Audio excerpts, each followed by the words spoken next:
But let's just move on then to one of the issues to do with younger people that we've been discussing. I was at Highdown School last week, and so Yes. this is they've asked me to put these questions to you. They want to know why it's so expensive for young people to go on the buses. They say they're really struggling, to and from school and leisure time as well. What would you say to them? Well, we have a scheme in Reading called Ready ID, and under that scheme, and Reading is one of a few places that has this sort of scheme. Obviously the arrangements in London are completely different, and we have to think of London in a completely different light. But in a place like Reading, we have Ready ID, under which for £5 a year, somebody can buy a card which gives them effectively the ability to buy the child fare through to their 19th birthday. And what difference financially does that actually make?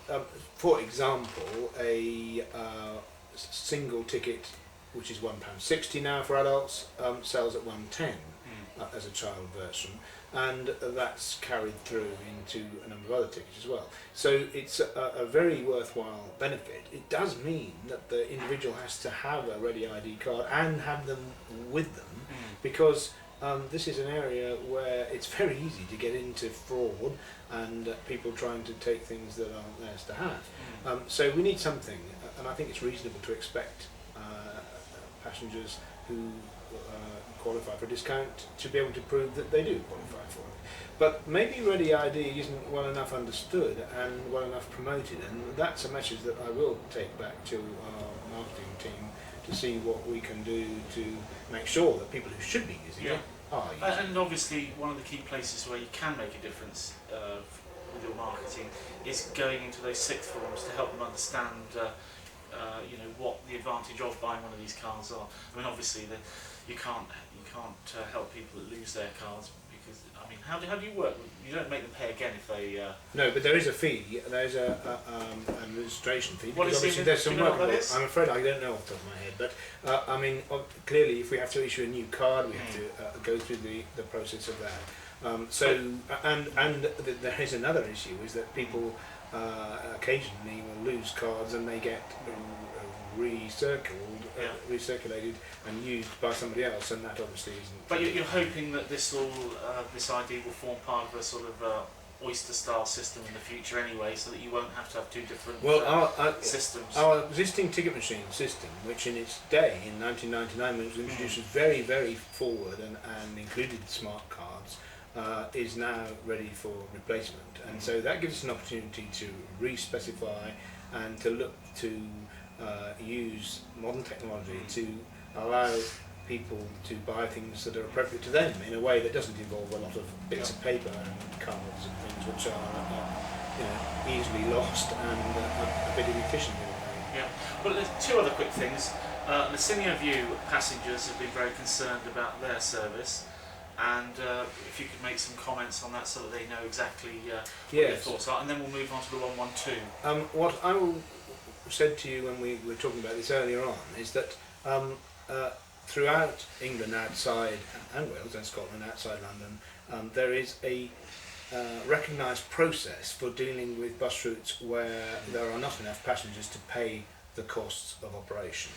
And although Reading Transport is owned by Reading Borough Council, we are just as much part of that process as anybody else.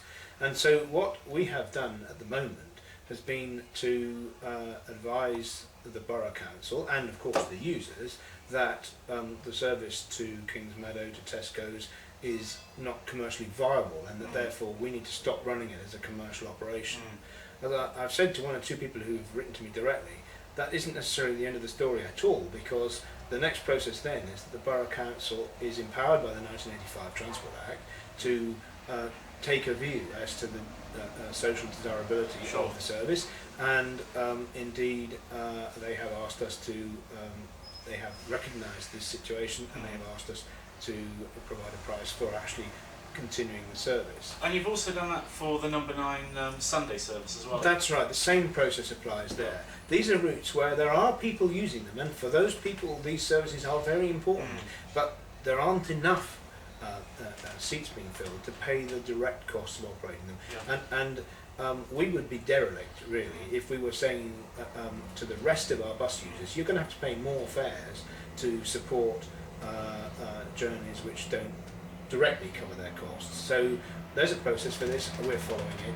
It's a bit uncomfortable for people while we go through it, to be honest. And then just finally the 112. Well, the 112, as you will recall, was changed last November, and for a small but significant group of people, that was a major issue. Right. I think it's fair to say, acknowledged quite early on that it wasn't particularly satisfactory in its new form. Yeah. But we've allowed it to run for a bit, Yeah. partly just to see whether it settled down, and partly in order to consider what other options there might be. And as we currently provide that service commercially, rather unusually, it is one of those where we probably need to go back to the Borough Council.